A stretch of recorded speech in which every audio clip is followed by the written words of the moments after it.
Assalamualaikum warahmatullahi wabarakatuh.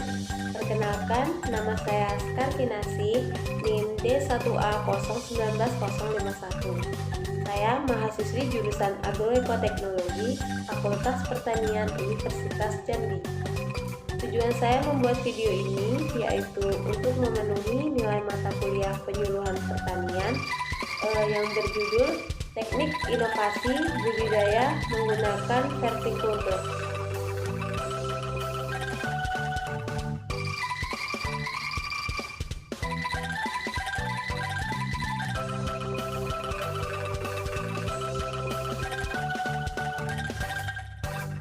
Salah satu solusi untuk menanam di lahan sempit yaitu menggunakan metode vertikultur.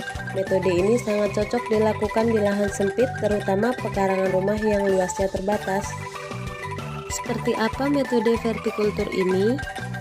Vertikultur sendiri berasal dari bahasa Inggris, yaitu kata vertikal dan kultur. Vertikal artinya bertingkat, sedangkan kultur berarti budaya atau budidaya. Metode ini juga sangat cocok digunakan untuk budidaya tanaman yang berumur singkat. Yang harus diperhatikan dari metode ini adalah tanaman harus mempunyai sistem perakaran yang dangkal dan memiliki berat yang relatif ringan sehingga tidak terlalu membebani media tanam vertikultur tersebut. Adapun tujuan dari vertikultur yaitu menyiasati lahan sempit di wilayah perkotaan sehingga orang yang tak punya lahan atau tanah pun tetap bisa produktif di bidang pertanian. Selain itu, vertikultur juga menjadi salah satu upaya penghijauan dan penyegaran karena tanaman hijau mampu menghasilkan oksigen. Baiklah, saya akan menjelaskan teknik dan cara-cara pembuatan vertikultur. Teknik vertikultur dengan menggunakan media tanah dan plastik bekas sabun cuci piring dan botol-botol bekas, antara lain sebagai berikut. Langkah yang pertama, siapkan pot dari botol bekas dan plastik bekas. Botol bekas yang dibutuhkan adalah botol air mineral berukuran 1,5 liter atau 2 liter. Bersihkan botol tersebut lalu buat lubang selebar 3-5 cm pada bagian sisi dari atas ke bawah. Jangan lupa untuk membuat lubang drainase pada botol bekas. Botol ini nantinya akan digunakan secara horizontal. Pot botol tersebut lebih cocok untuk tanaman yang berakar pendek. Jika tanaman akan ditanam memiliki akar yang lebih panjang, kita dapat membuat pot botol dengan cara memotong bagian bawah botol, melubangi tutupnya untuk drainase dan sisi sampingnya untuk menggantung pot.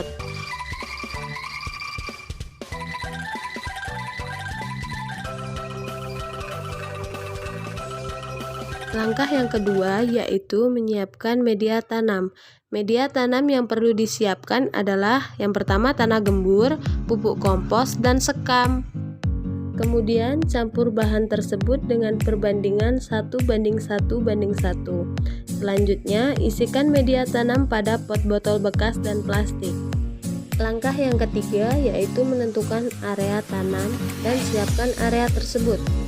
Untuk areanya, pilihlah tembok yang terkena sinar matahari setidaknya selama 6 jam. Tancapkan paku pada tembok untuk menggantung pot-pot botol dan siapkan tali untuk keperluan tersebut. Pastikan bahwa tembok tersebut cukup kuat untuk menyangga pot-pot tersebut. Langkah yang keempat, penanaman dan perawatan. Tanaman yang cocok dibudidayakan dengan cara ini antara lain sawi, selada, kangkung, kemangi, dan bayam. Sebelum proses penanaman, kita harus sudah menyemai benih terlebih dahulu. Setelah itu, bibit baru dapat ditanam pada pot botol. Kemudian, pot sudah bisa digantungkan di tembok yang telah disiapkan. Selanjutnya, rawatlah tanaman tersebut dengan cara disiram setiap hari dan diberi dengan pupuk cair secara berkala. Jangan setiap hari ya. Vertikultur sendiri memiliki model yang beragam, di antaranya model gantung, model tempel, model tegak, dan model rak. Untuk model gantung sendiri, cara membuatnya seperti yang saya contohkan tadi. Kemudian, untuk model rak, Cara membuatnya dengan membuat rak-rak dari kayu dan meletakkan talang atau bambu yang telah diisi dengan media tanam. Dan bibit tanaman siap ditanam di dalamnya. Selanjutnya cukup dilakukan perawatan dengan melakukan penyiraman dan pemupukan sesuai dengan kebutuhan tanaman. Kemudian ada satu lagi model vertikultur tegak. Dia menggunakan paralon yang telah dilubangi di setiap permukaannya.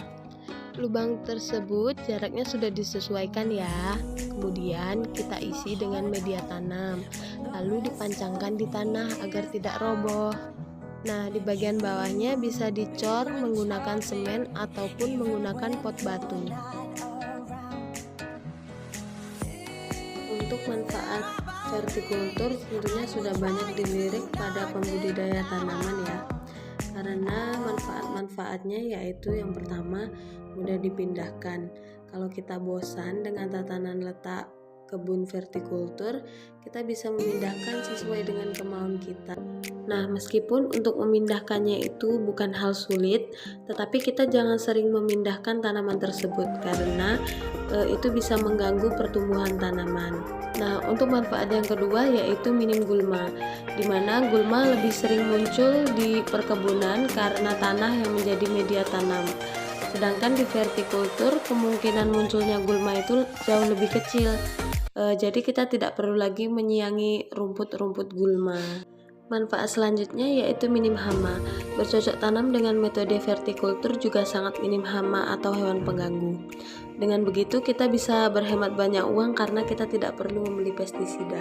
Selain itu kita juga tidak perlu banyak pupuk karena wadah tersebut kan punya ukuran yang kecil. Jadi secara otomatis konsumsi pupuk yang diperlukan oleh tanaman juga lebih sedikit. Selanjutnya yaitu lebih estetik. Apabila tanaman vertikultur itu kita susun dengan rapi di salah satu dinding atau sudut rumah kita pun akan tampak lebih segar dan sedap untuk dipandang. Nah, yang terakhir itu membantu kita menghemat pengeluaran. Misalnya, kita kan menanam sayuran. Secara otomatis kita tidak perlu lagi membeli dari luar. Kita dan keluarga dapat mengolah makanan dari hasil panen kebun sendiri. Selain hemat, produk yang dihasilkan juga lebih sehat karena organik.